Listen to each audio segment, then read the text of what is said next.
Yeah, close enough.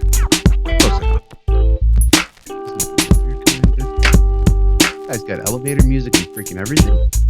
I don't have a backstage like this, I guess. It's terrible.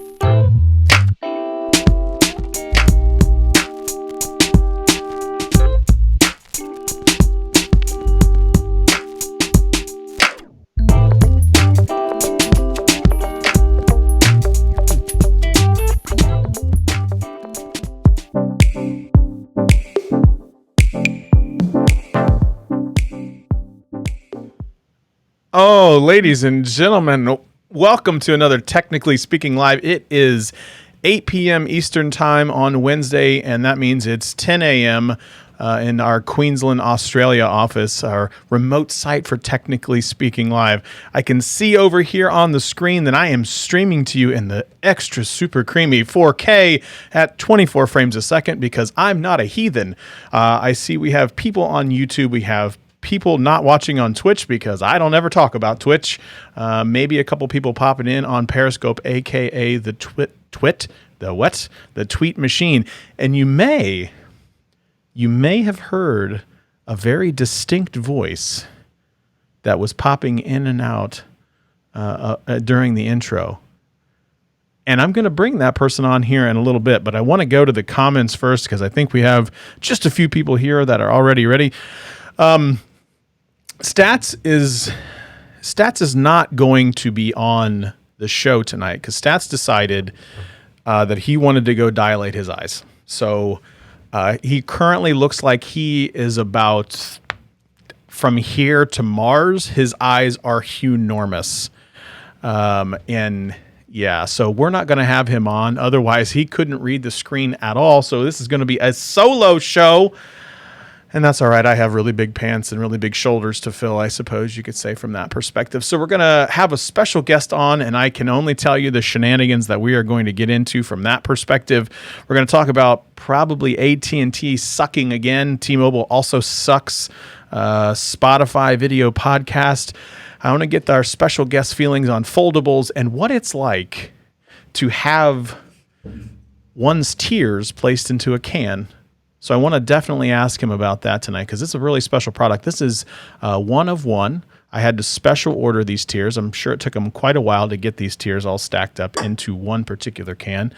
So yeah, we have Adam Tech Odyssey in the chats tonight talking about don't waste our time.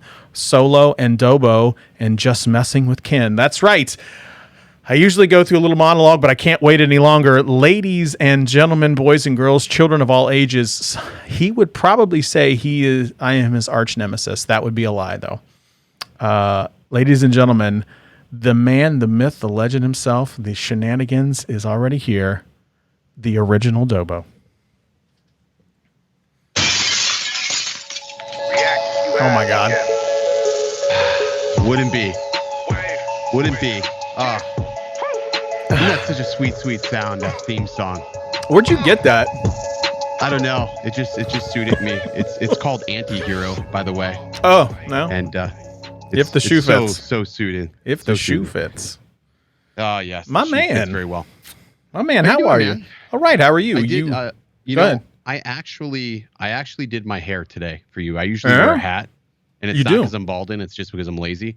So I did my hair, and it was inspired by you, Peachy. Look at this. This is my best faux hawk, man. And I could.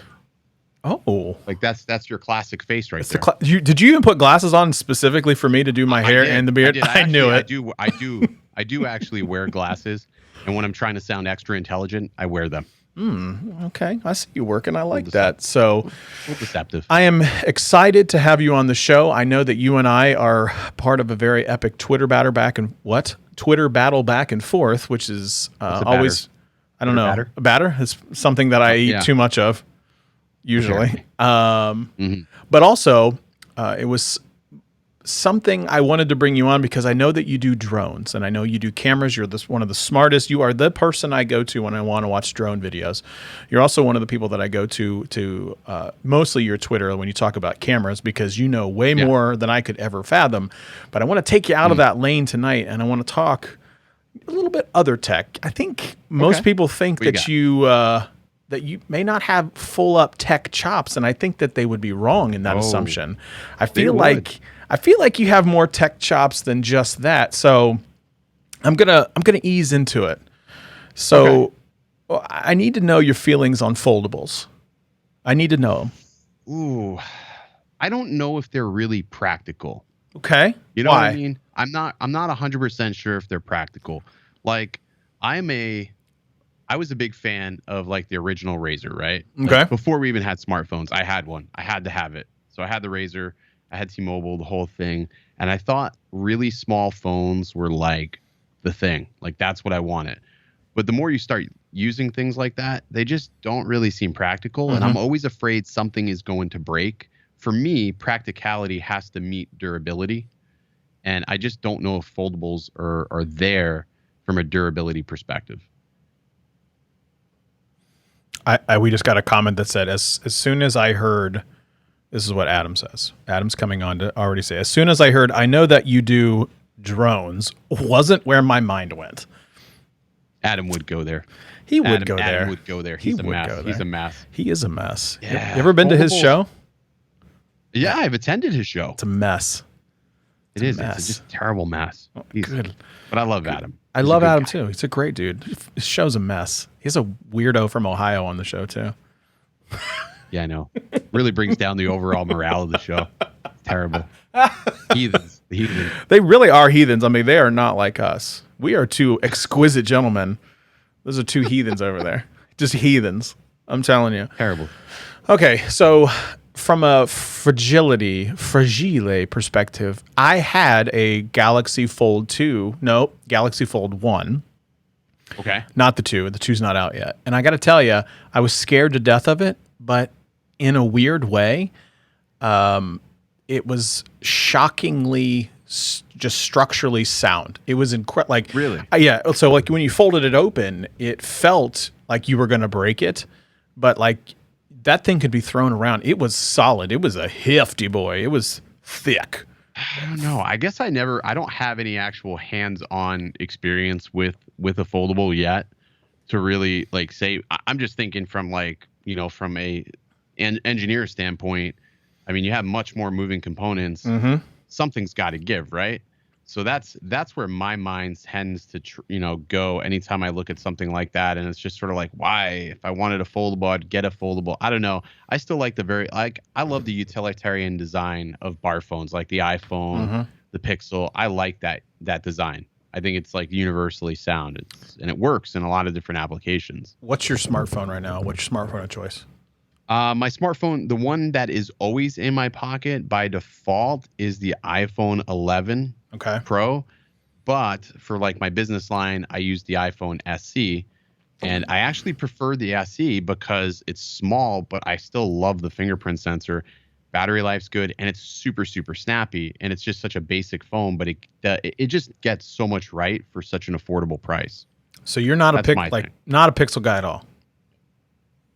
I had the Pixel. So I had the Pixel for a little bit, but I had the Pixel, the Pixel 4? Okay. And I mean, it was okay, but the standby time I noticed was pretty depressing sometimes. Like I can leave this phone, the iPhone SE, off charge, sitting on the desk for sometimes 3-4 days, and I can come up to it, on that fourth day, and I'm at 50% battery. So that's pretty crazy. The Pixel would be dead on day 2. So yeah, Android I mean, still has an issue with standby time. Yeah, the standby time is not great.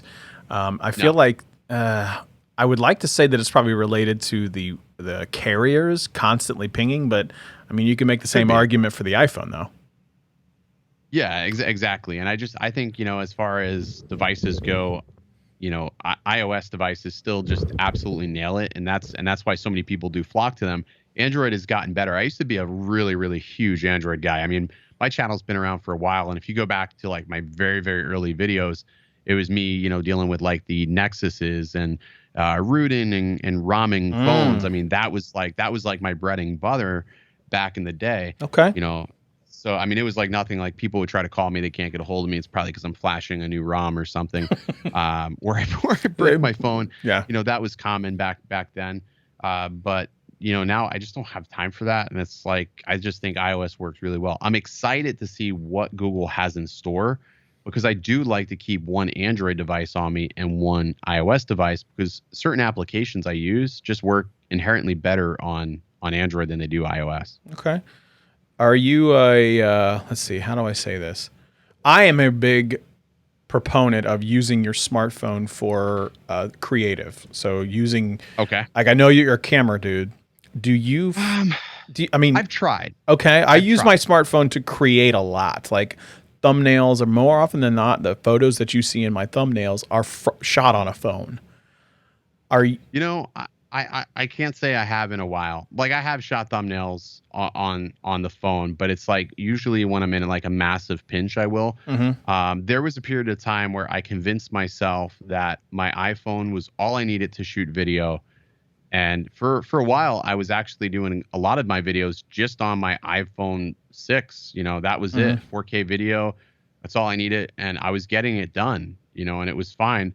But then, once you step into the camera world, you sort of become, I don't know, I don't want to say a snob, but you do. Mm-hmm. You become a snob. You get spoiled with that quality. Mm-hmm. And it's a noticeable difference. You don't see that digital sharpening. I mean, you yourself, like, you look better. I don't know. I just became, I guess, a camera snob. Okay, what's the camera you're shooting on right now? So right now I am using an A6600, but I'm not going to lie, I have a camera addiction right now. In the studio, I have two A6400s, which I shoot my main videos on. And then for photos, I have an A7 III that I use for photos. I'm teetering on the A7S. Are you gonna do it? The brand new. I was gonna be one of my questions. I think I will, but I have a use case for it. Like, I'm not using it for YouTube videos. Like, what's funny is, like, I'm totally fine shooting my videos on an A6400. Like, those cameras really get the job done for me. But the A7S III, for me, I would use more or less for my real estate business, for the houses, because a lot of times I'll go into these houses, it's really low light situations, and I need to really maximize the lighting the best I can.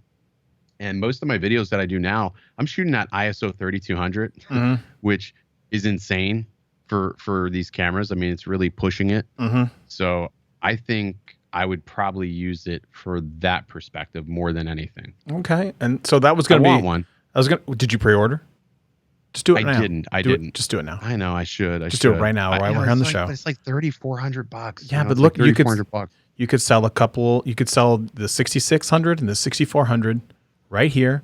Recoup half of that back. I need to sell I'm thinking about selling one of the A6400s, because quite literally, like, my setup is I have an A6400 that literally just sits in a top-down position, and I barely do top-down. I barely. There you go. And you could there. That's going to probably be the one I sell. I'm telling you. I'll sell one. There's a person already waiting to buy it.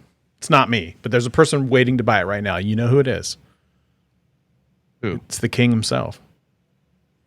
I know. Yeah, I said that to him. I think he would do it. I think he would do it. Oh, I'm sure. And he would get it pretty quickly. I'd probably hand deliver it to him. That's right. You guys are in the same we're in the same vicinity. Yeah, we're like a couple hours away. Okay, that's not bad. But I mean, for me, the A6400, the color science of these cameras are really good. I think it's easy to get roped into the hype of you have to have the latest and greatest of everything. It's easy, and Twitter doesn't make it any easier. Oh my God, no! Because we're all like sort of egging each other on. Well, it's like an echo chamber. Yeah, I gotta have it. Yeah. So I have to I've had to stay off Twitter, as much as I hate to admit it. I've had to try to not read through tweets, because the more I read it and watch videos, I'm like, I gotta have this. I gotta do this. So I have an EOS R, and I'm not self-proclaimed. I'm not a camera person. Like, I know enough to be dangerous, and I know enough to do tech battles. That's about the extent of where I can go with it. But like some of the stuff where I'm like, I actually am one of the guys that find it so much easier using my smartphone to create. Like, I love my EOS R. Don't get me wrong. Like, it takes phenomenal photos. Obviously I'm shooting on it right now. This is what I'm live streaming with, but I'm watching it. It looks really good. It's surprising how much better you look during this live stream than you do while we're going at it. Your skin tones on this actually look really appealing. Are you saying I don't look appealing when we battle? No, I'm just saying when we're battling, it's like you are the enemy. You are the enemy. I look phenomenal. Like I still look phenomenal even during the battles. I definitely look phenomenal when I'm. I'm lots of things or motion is happening. There's a crown right here. That's a legit crown. That's right, so firstly, okay. Let's talk about this. So here we go. I knew it was coming. This is what the people are here for. No, you're pointing to the crown. You're pointing to the crown. Here's the deal.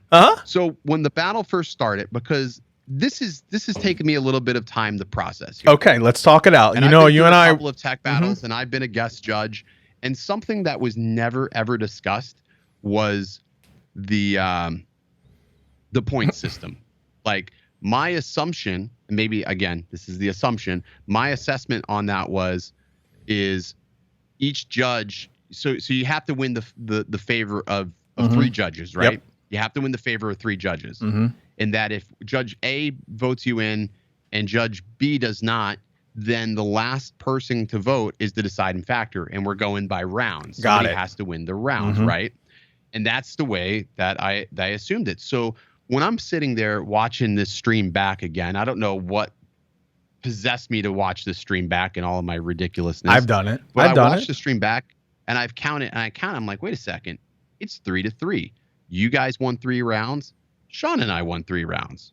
What the hell's the deal here? And I listened to Mike say in the beginning, I was looking for anything that would indicate that, no. If you got knocked out in the last round, that's it. You're out, right? And it was supposed to be 5 questions, right? So if it's best of 5 and we got to 3 questions before you guys got to then 2 questions, technically, the round, if it was by round, won. But if it was by round, that's how it would work. But the problem was it was never explained that there's this unknown point system. It was never explained. Where was that in the rules? Where was that ever said? That should be identified prior to a stream starting so people understand, like, hey, this is how it goes. Again, I sense that there was collusion. I've talked to my lawyers about this. But there's no collusion. There was collusion. There was no collusion. There was literally no collusion. There was none. I'm telling you for a fact there was collusion. We don't need sour grapes or anything like that. That's not what we need. What we need is what I need is a statement from you that just basically says, like, I'm admitting that we need a rematch. I love the idea of a rematch. Rematch is happening. Rematch is definitely happening. But what we need to understand, like the fans, everybody needs it. Tech King Mike himself, the man is here. The man is here in the chat. What I need to hear, Dobo, my man, is to say, Scott, that was an epic battle. You were a champion. You beat me and my teammate, Sean. And we're looking forward to the rematch because there was no collusion. Lawyers got involved. The committee got involved. Everybody knows it. You're not going to hear that because I watched that. I watched that battle. I watched that battle back. Here's what I watched. I watched Sean go. He loses round 1. He loses round 1. Round 2, he tags me in. He says, Dobo, I'm a little beat up. I need a glass of water. He goes, gets his water. Dobo comes in. It's Dobo and you, yep. Right? And we're fighting, and I'm taking some hits there on the 4K versus 1080p. Roberto's clearly got it rigged against me, and I say, hey, I'm ducking and rolling. I hear the coaches in the corner. They're talking to me. They're like, hey, you need the duck roll. Scott Peachy's throwing them blows. He's hitting low. He's hitting lower. So I duck lower. I hit with the 1080p. I'm talking about the everyday creator, and everything's going great. And I'm looking, and Roberto, he's got it in for me. I see it in his eyes, but I look at Adam, and Adam's like, I got you, bro. It's fine. There's not a fix in. I know what's going on. I look at Adrian, and Adrian and me are making that eye contact. She's got a little bit of thing for me. And we pull out. I hope Trenton is watching this too. Trenton, I'm gonna call him out. Round 2, it's fine. Who doesn't love a little bit of Dobo ice? Okay.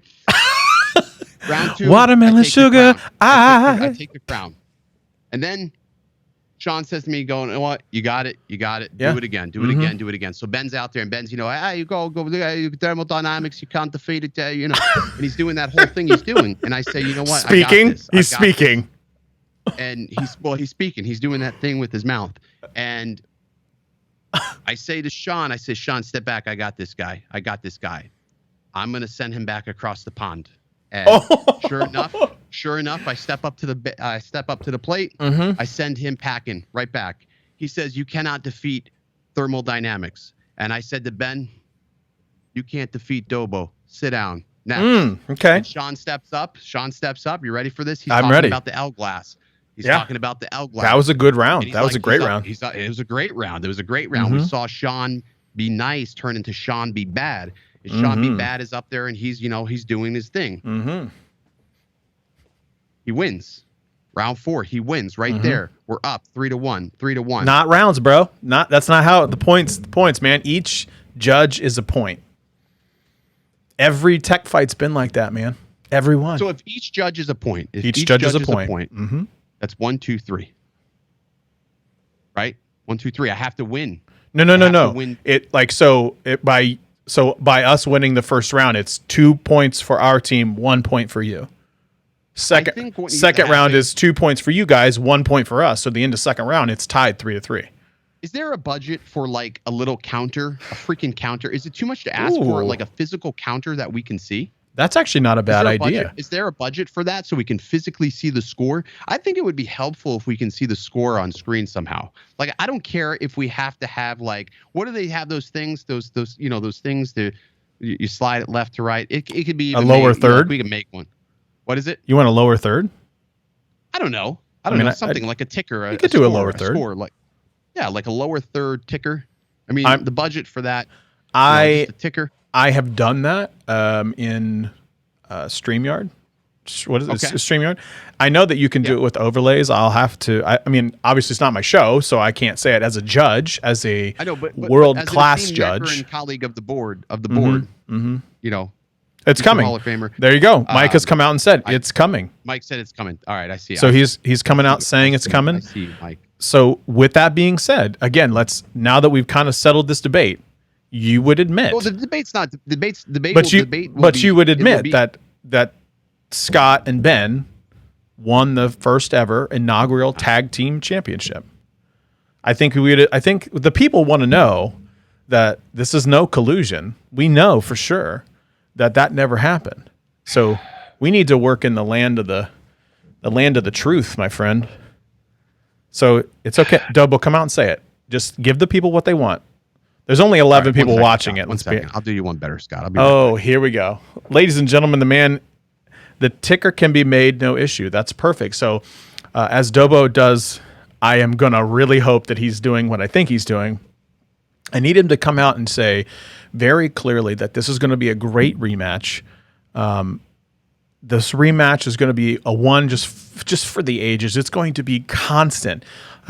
One thing that we've noticed is they are super duper competitors, and the advantage when it comes to, oh boy, here we go. He's back. All right. Okay. All right, Mr. Peachy. Did you put gel in your hair? Let me put my hair in here. All right. You damn Peachy. Okay, let's go, my bro. All right, Scott. So I am going to do you one better. Oh, look at this. Is that a peach punch? I don't know. Is this is the peach punch from Minute Maid? Okay. Hashtag not sponsored. So we'll just drink hashtag sponsor me. So I'm going to drink your peach juice. Okay. Okay.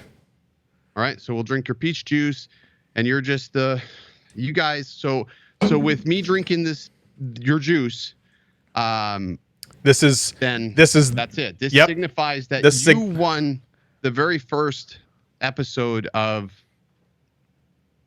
the very first tag team. Yes. You won that, but you did it. You're just dirty. Not dirty.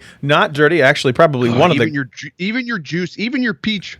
You love it. Like it just tastes. It tastes like amazing. Bitter. It's not bitter. I don't know if it's sweet, but you love it, right? Look, who doesn't like a good peach? I guess. I mean, who wouldn't? I mean, but still, I don't know if I can ever get this taste out of my mouth. I may have to pour this out with some beer later. So I will give it to you that you guys won the first tag team. Yeah, that's what you're calling. That's what you're calling it. That's a tag. Well, that's what Mike calls it. So yes. Given what happened, here's what I think. What happened? This is what happened. I want you to hear me out. This is what happened. Okay. If I would that question, that question that Sean got was a no-win situation. That was a one-way street to Lost Town. 30. Speaking of which, where the frig is my popcorn? I haven't ordered. Where's my popcorn? I haven't ordered mine either. I have not ordered mine either. I think I have to. Guy messaged me for my address, and he says, "I'm messaging you on behalf of." Yeah, Jason. Mm-hmm. Yes. And he was like, "I'm just saying, I need your address," and I'm like, "Okay." But I'm sitting here, I'm like thinking to myself, I'm like, "Where's my popcorn?" And the other thing, you know what else I'm annoyed about? Can't wait. Saturday night, I enter into the battle royale, right? Yeah, that was good. I clocked through like 5 or 6 of those jokers, right? Yeah, comes in. Even I was messaging you like, "Oh my God, don't murder him. Don't do that." I was trying not to. I was like this. I went to church Sunday. Yeah. But, I'm like going through these guys, and then, you get that one question where it's just like, all right, like, come on. I think after you get 5, you should get like a buyback round. I wanted Greg. You know what I mean? I wanted Greg. You got this guy going against Greg. I knew Greg was lurking back there. I knew he was lurking back there. Mm-hmm. Well, I mean, you can come out and say that you want Greg in a one-on-one battle. Oh, I'm going to get him in a one-on-one battle. I'm going to get him. I'm going to get him, and I'm going to sit here and I'm going to comb through hours of tech-related nonsense and bullcrap because I know what he's familiar with. I'm going to groom my mind. I'm going to spend hours on the toilet reading just articles. So, true story. That's exactly what I did for our tag team battle. Like, I am self-proclaimed. I know that I don't know everything. Like, I can give you a lot of opinion on a lot of things, but I like to back it up with very specific facts. And as long as I love to read. So, like, I had 11 pages of notes. If you watch the stream, I look off to the side. I have a TV right here where I look off to the side to look through notes because I have to put my thoughts together because kind of like you mentioned before was when you're in the battle, things, I don't know where my body parts are. Like, I don't know where stuff is. And so, like, I have to keep some type of running list of things to keep me going down because otherwise I'm all over the place. And when you only have 90 seconds. I was livid because Greg has got even more of a douchey demeanor than myself. Like, Greg defines arrogance. Like, he reeks. I could smell his cologne from here. Like Greg's the type of person, I think, this is what I think, he would push you down in a puddle. He would lay down his coat and push you in a puddle. Wouldn't he push you in the puddle to keep his coat dry? Is that what you're saying? No. No. Because in order to get you in the puddle, he would lay his coat down. So he would sacrifice his coat. Okay. Because he can be so douchey that he's got multiple coats. He's probably got coats in his closet or whatever, like dozens of these coats, same coat. He would lay down his coat and make you think it's safe to cross the puddle. And then he'll push you in the puddle. Wow. He'll push you in the puddle. Trust me, it's a tactic. He's running for president. That's what he says. And here, so let me just pause while we're talking about this. This is where I have said this before on this particular show, and these people know it, and Mike knows it. It is Wednesday. It is Wednesday of a random Wednesday in July, and we are still talking about something that happened 2 Saturdays ago. I'm irritated. Peach. I'm irritated. I'm so irritated. I'm drinking more of your juice. And that's the thing is, like, sending me this stuff. It's so special. Like, what Mike is doing is so special. Is the idea that we're still talking about it and we're amped up for a fight that's coming on Saturday, where it's the very first kind of the Royal Rumble, and that one I'm really interested in. I'm hoping that you're going to be involved in that. So break this Royal Rumble down to me.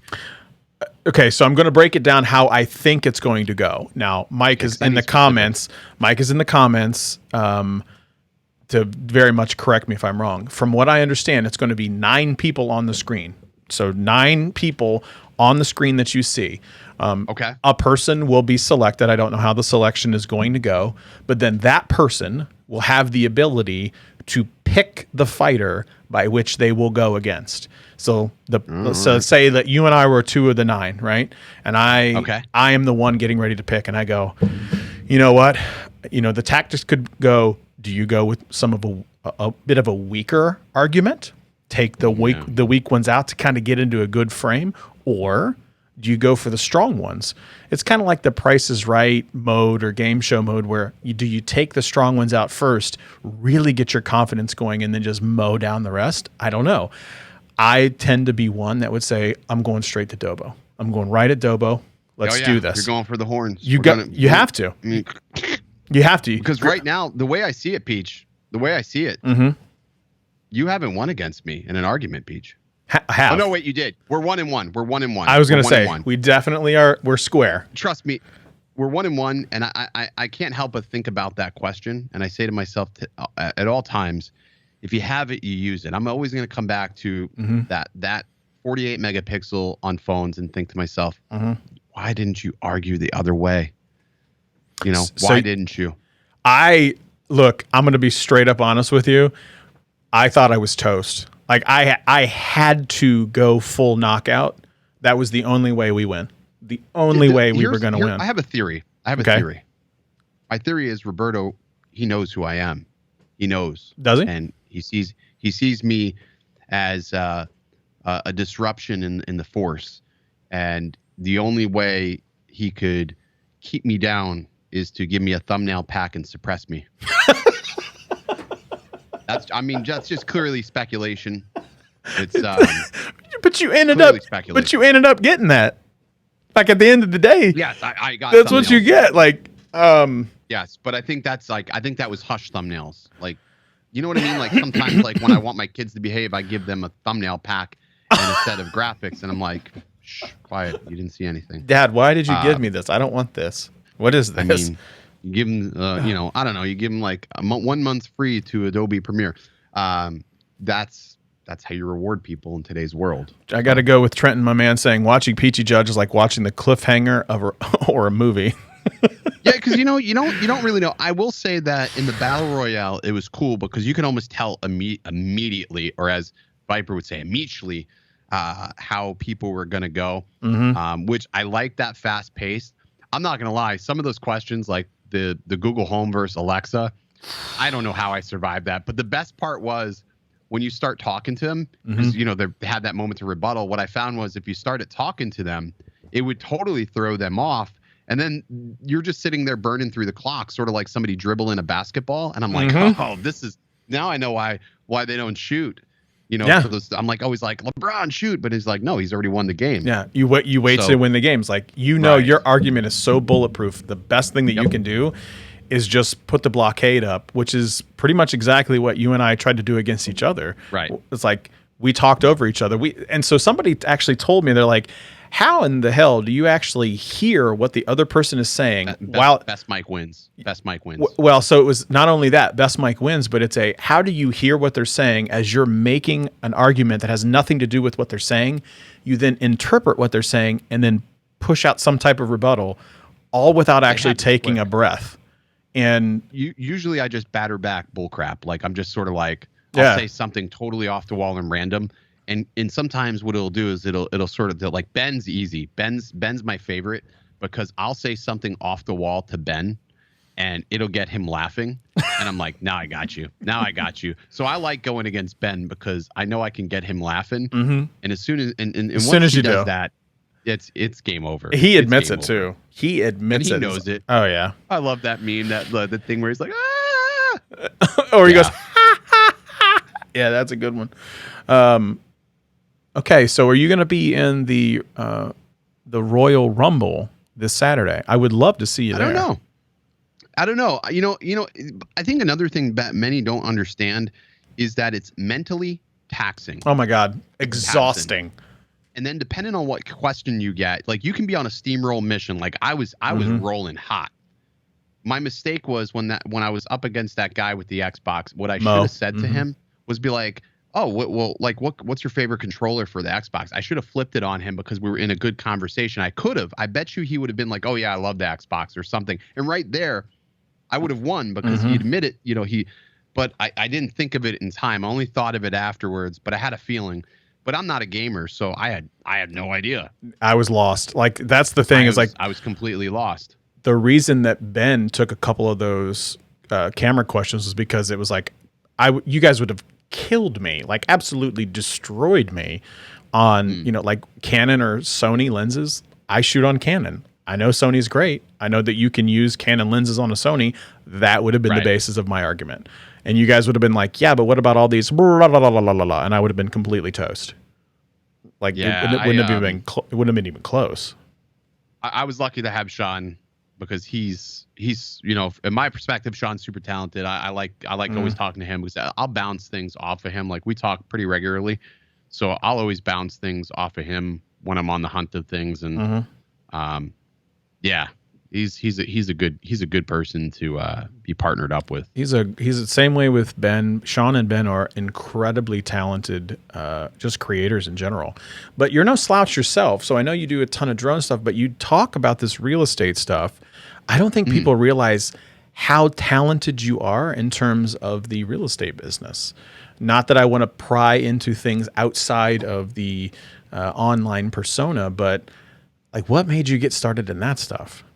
Honestly, you know what it was? Somebody, I think it was my brother-in-law. Somebody was like, "Oh, I need a video and photos of a house." One time, it was like 2 years ago, and my brother-in-law is like, "Oh yeah, my brother, he does photography," and I really didn't do photography, so I was like, "Yeah, I'll do it for you for free." So I did it for free for this lady, and it came out like a total hot mess, but she loved it, and she's like, "Well, I got more houses," so it sort of like propelled me into filming real estate. And the more I started doing it, the more I started enjoying it.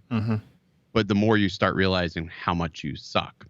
So it put me on a mission to like try to figure out, okay, well, how can we get things better? How can we like get into these $1 million homes, and how can we make this to where it can like sort of pay for this hobby? Because that was always my thing. I always wanted YouTube to just sort of pay for the hobby. But now the business actually pays for everything. So that's actually like the bread and butter of like what I do. So I've actually been so busy lately because the housing market is so nuts that where I used to be able to do like a video a day, I can barely do 2 videos a week, let alone my live stream, because I'm just that busy. And it's not a bad problem to have by any means, but I like to create, and it sucks when you can't sit there and film certain things that you want to because you have obligations to a client. So it's always tough in that regard. What are some of the things like what's like? I imagine I would be absolutely just horrendous when it comes to anything real estate. Like I took pictures when we were selling our home. I took pictures, and I realized just how god awful I am at that. I'm like, I could totally do this. You look online, you see people like Zillow and for rent.com or whatever that is, and you're like, I could totally do that picture. Like, no, like what's the secret sauce? Like what is like it's shooting multiple exposures. Like, it's shooting multiple exposures and using a flash to kill off, like, lighting is dirty, even from the sun. It's dirty lighting, I call it. So it's all about neutralizing that light. And then you take those images, you bring them into Photoshop and you stack them in layers. And then what I'm doing is using a brush to sort of paint in the exposures. So there's some deception in there because it's multiple shots compressed into one, and then I merge them together. And that's ultimately what, the results you see is usually like 3 or 4 images like blended together. And it doesn't take long to do them. It takes usually 30 seconds a file. And I say file, but it's taken 4 files, 30 seconds to blend them down into like a really usable image. And yeah, and like to Sheila's point, it is art. I look at real estate photography as art. I didn't think of it at first, but when you go into a home and I see things, I get excited about like how well dressed a home is. I call them well dressed homes. So when you're dealing with like investors, specifically, they love to stage a home, and those are like literally the best to shoot. Okay. So you have done over 600 videos. You are a well-practiced, very robust creator. Just give the people some tips and tricks. So like they want to get started. What's something from a tips and tricks perspective that you would give? I think the biggest tip or trick is to ignore everything you see.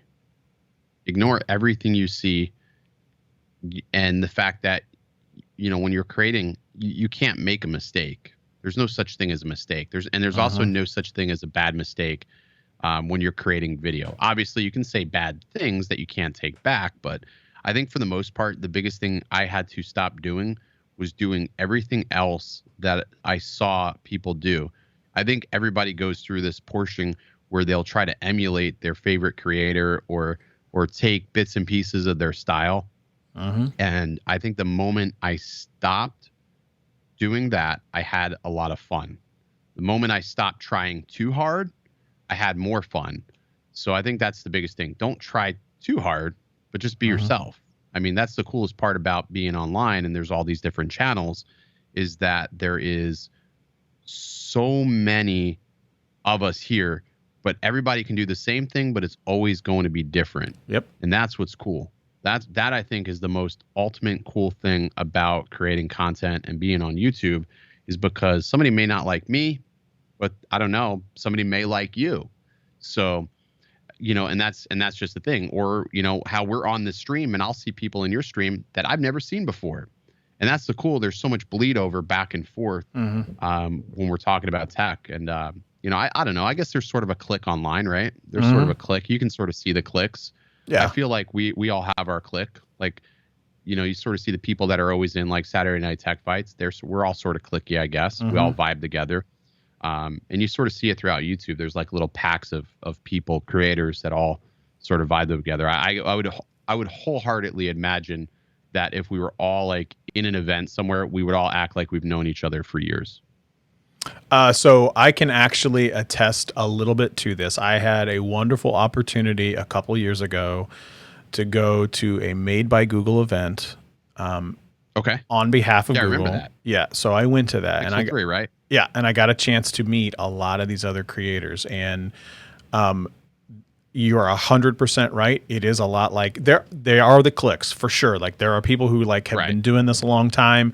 You know, the big names come to mind. You got your MKBHDs and, you know, your Austin Evans and things like that. They sit together just because, I mean, they've been friends for a really long time. They know each other. But then you have some of the very same situations with people like me. So I would sit with people that I knew, or at least I had known in their online persona, because a lot of times I had never met them face to face. But then there were others, like I shamelessly walk up and talk to everybody. One of them was Michael Fisher of Mr. Mobile. He's an approachable guy, though, it seems. Unbelievably nice. Like, as genuine as he is in his online persona, he is equally genuine when you meet him in person. Like, he is just that good of a dude. Yeah. He is just like that. Now, there was one where I kind of got a weird vibe from this particular person that I am not going to name, and I will tell you off camera. Okay. I did get a kind of a weird vibe from this person anyway, based on their videos, and then I had a chance to meet this particular person in person, and they were as big of a douche as I thought they were. Actually, I met two people like that, equally both unbelievably jerks. I mean, it is what it is. So sometimes the way people are online actually is kind of the way that they are. And then there's sometimes it's a little bit of an act. That's sad to hear, especially if it's somebody like I know or I watch, you know, like I know, like when I ran into people at CES, you know, it's like some people are really cool. And then some people you can just tell you got like a really weird vibe. I ran into Linus Tech Tips. Nice guy. Super nice guy. Yeah, super nice guy. And I ran into Zach from Jerry Rig Everything, and super nice guy as well. Like, really nice guy.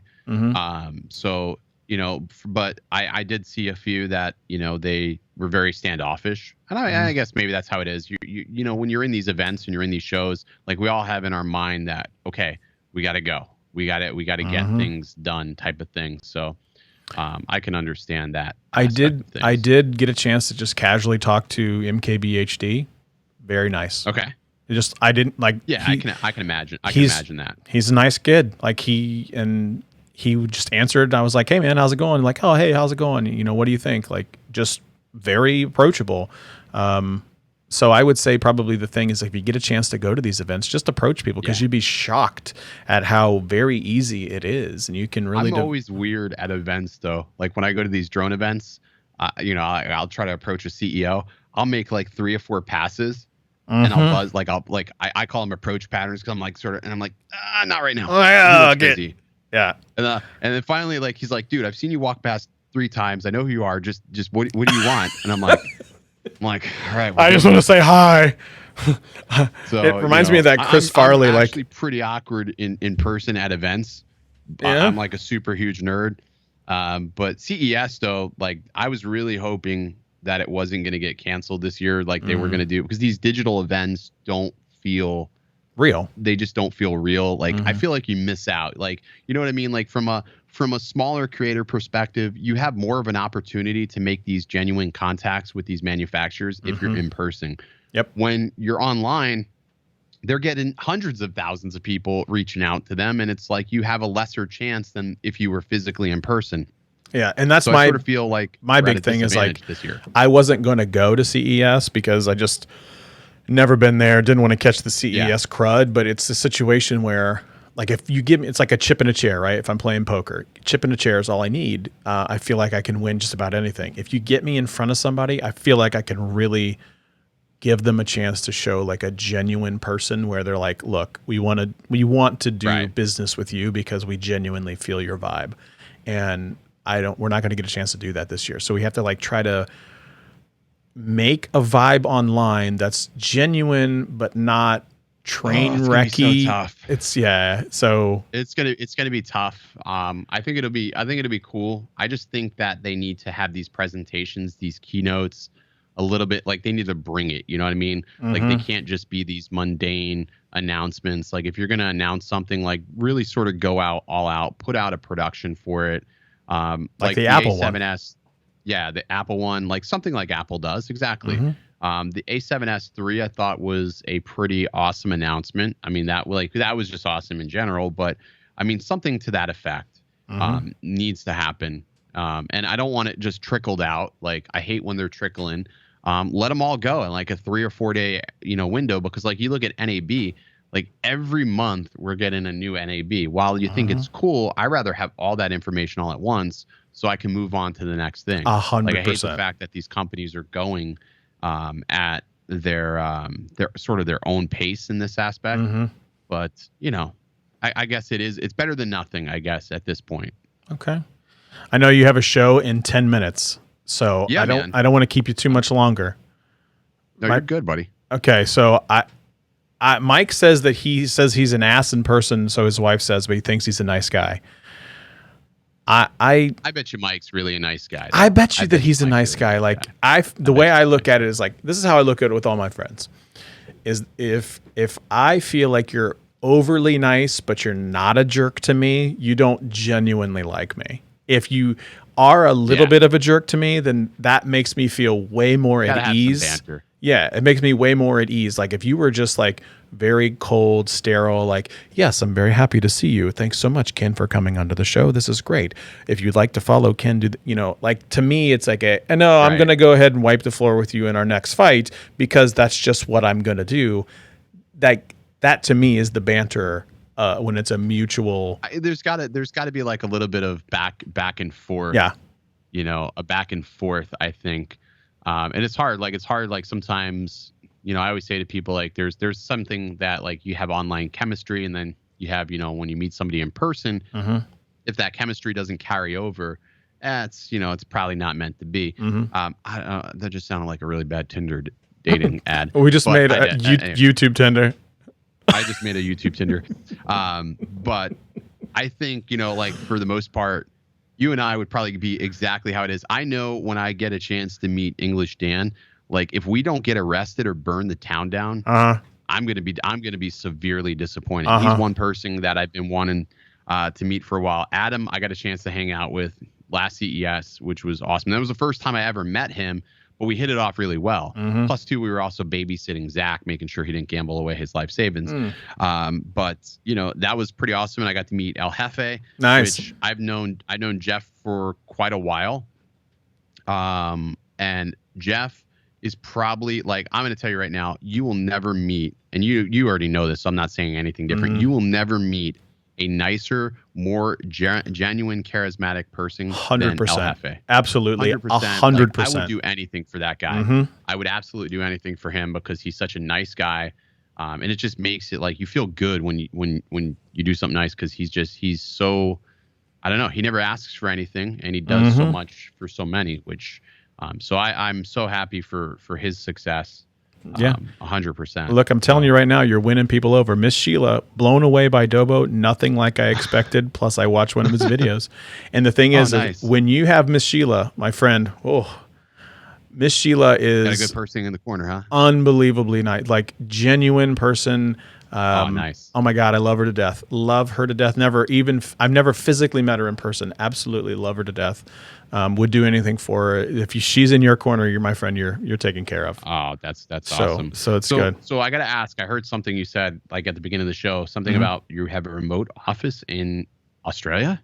I have a remote. So it's a running. It's just a fun joke. There is a creator, goes by the Wannabe Geek. His name is Dan. Normally he's on the show, but I know he's absolutely just been slam packed. He lives in Queensland, Australia, and him and his wife and his daughters and son watch the show. And it's normally Thursday morning, so it's 10 a.m. It's soon to be 11 a.m. in Queensland, Australia, and him and I, we talk. We've chatted. He knew Greg before, and so like we just kind of hit it off. So I was like, hey, if I ever need a remote office, I'm saying there's a remote office in Queensland, Australia. He's like, I got you. Obviously in a much better Australian accent than I could possibly do. Is, I got you, mate, and that type of situation. So I love it. It's something that. So funny. That's like my second country, like that. Like if I look at my analytics, like I have a lot of people that watch the videos in Australia. I think it's because people are like, "Are you from Australia?" I'm like, "No."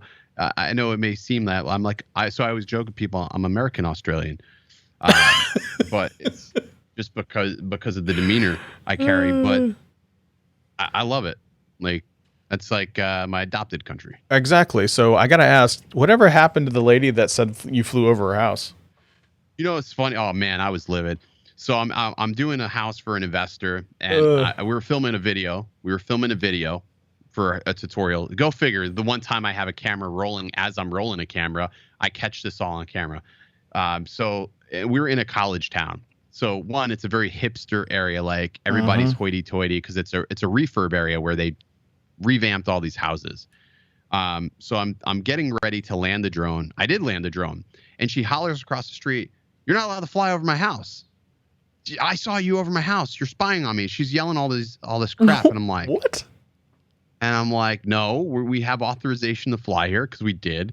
And then I'm walking away, and I mean, it sounded like I said it loud, and like she could hear it. I basically told her to go fuck herself. Yeah. But I didn't say it like to her per se. The mic picked it up loud, very clear. But then halfway through the filming, she comes back over, and she's like, I think she realized she must have been watching us. Because I think she was standing in her driveway. I was waiting for the cops to come because that's happened before. No. So yes. Usually it doesn't go how they expect it to go. It goes in our favor because I have like permits and everything. So I'm like, here's all our documents, and the cops are like, cool. Find a couple of autographs. No, I'm joking. I saw you on Tech Fights. No, I'm kidding. I knew it. The Tech Fight guy. But anyways, she came over and then apologized, and I was like, what? Like I was still like, this is awkward because I was firmly expecting this to be like a second confrontation, but then she apologized. She realized she was wrong, and it's cool. A lot of times it's usually the elderly that will confront me about flying the drone. And one time I gave my controller to an old lady, and I said, "Well, here, check it out." And then she didn't want to give it back to me, so I was like, "Wait, was she flying the like? Did she want to fly it?" I showed her. She was 72 years old. I showed her how to fly it. She thought it was the coolest thing. She thought it was the coolest thing in the world. So it's usually if you give them the controller, let them fly it, they're hooked, and then you have to battle. You gotta like break a hip to get it back. Wow. So I've never flown a drone, and I've always wanted to. Yeah, it's a super nice lady. But I am going to head over to Drone Brews. Yeah, plug your really stuff. Appreciate. So I do a stream. Do it every Wednesday, 9 p.m. Eastern. Where we just sort of drink beers, talk drones. I usually have a guest on tonight. I actually have very first time ever on my channel, female coming on. She's a very, very talented photographer. All right. Yes. Very talented photographer. She takes some of the most daring shots I've ever seen. Like, some of these shots are just absolutely breathtaking. She travels all over the world. So I'm really excited to talk to her. So you go over there, my brother. I appreciate it so much. Everybody check out all of Dobo's stuff in the description below. Dobo, my man. Thanks for having me, man. This was super fun, man. Dude, I love it. Thanks so much. I'll have to pop over there at some point.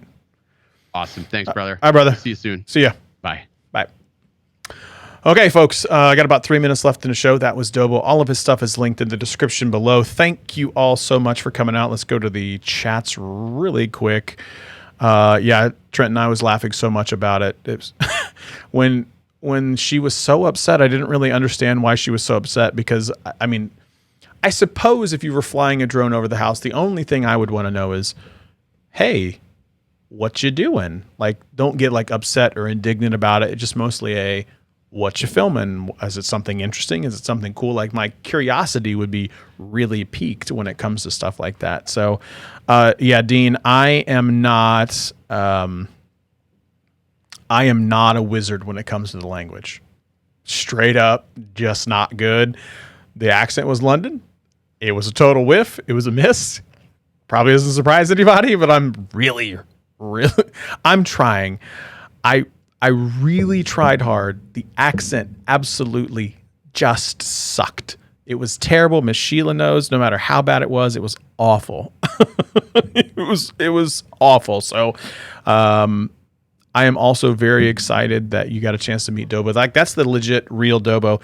I had a chance to have some direct messages and conversations with Ken back and forth, and he is just as a genuine good person. He had talked a lot about how he's been following us for a long time. He followed us when Greg was still alive and watched all their stuff. Just a genuine great dude. Absolutely love the banter back and forth with him. It gets it's fun. It's a blast. Let's not get it twisted. We still want to beat the Holy Spirit out of each other when it comes to tech fights, because we're both really competitive. I currently happen to be better, and he's going to come correct when it comes back to the rematch. I will also believe that, you know, Ben and I can come out on top in the rematch. When that happens, I'm literally never going to let him live it down. So we will see what happens when we do those types of things. Just a genuine good dude. Looking forward to seeing exactly kind of what happens in the Royal Rumble this evening? No, the Royal Rumble this Saturday. So if you're not ready, and here's the thing, I really want to stack the crap out of this chat. So for the handful of people that are still here watching, what I think we really need to do is we need to go on like this massive campaign blast to figure out a way to get 300 people in the chat for Saturday night tech fights. I have some thoughts. I feel like I need to make some promo videos. So there might be some promo videos that come out for Saturday night tech fights. I'm not 100% sure, but I would love some plugs from other larger creators, because I am just merely a small creator at this point, and I have some thoughts. I'm going to see if I can pull it together. But we are at about an hour when it comes to this this wonderful show that it is here. I'm clearly stumbling all over myself. I'm exhausted for whatever reason. Next week's a big week. Let me just drop that little bit of little hint here. Next week is a very big week. Be on the lookout for videos from this channel next week. And that is the teaser I'm going to leave you with. So you can find me on the tweet machine at Scott Peachy. You can find me on Instagram at the Scott Peachy. It's going to be super interesting. So follow me in those two places. I'll probably put some stories on YouTube as well. I'm going to try to use YouTube stories a little bit more. I've heard that they try to use that. I'm going to try to use that more. I don't get anything from it. Literally nobody at all ever checks out the stories on YouTube, at least for me. Travis MCP actually said that he gets followers from it. I've tried it. I get like 0 views. So I'm just going to keep plugging away, doing my thing. So yeah, that's all I got. All right.